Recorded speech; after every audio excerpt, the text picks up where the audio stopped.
Evening, everyone. Thank you for coming along to this, which is the fourth in the Farrar's Building series of expert seminars.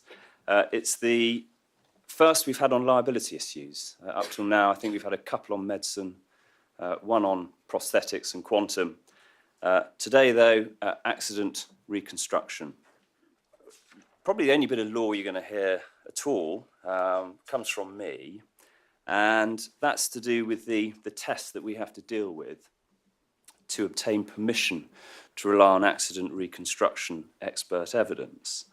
And it was Lord Justice Stuart Smith back in 1995 in a case called Liddell and Middleton who said that in such cases the function of the expert is to furnish the judge with the necessary scientific criteria and assistance based upon his special skill and experience not possessed by ordinary laymen. So we have three extraordinary laymen here who have the necessary scientific skill and experience to help us in this issue. We have John Johnston and Darren Walsh from Burgoynes.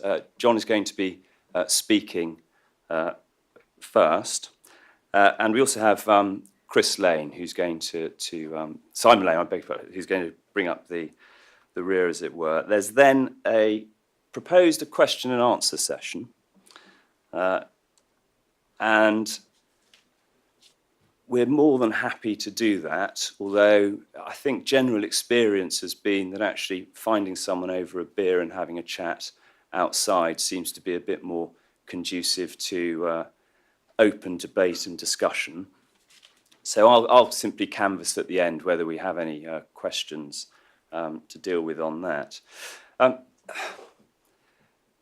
What we'll focus on is 3D reconstruction of accidents. Now, some of you may know I was actually, when I first got called, one of the pioneers of this method of accident reconstruction in the county court. The hardware was a bit different then. This was the 3D model that I used to use for my client, and my opponent's client. There were problems with scale, and the fact that this has got a missile launcher as well was seen to be a bit defective so far as accuracy is concerned. Apparently, things have moved on since that day. Happily for my son, who can get this back now. But first of all, to help us with these issues, John Johnston.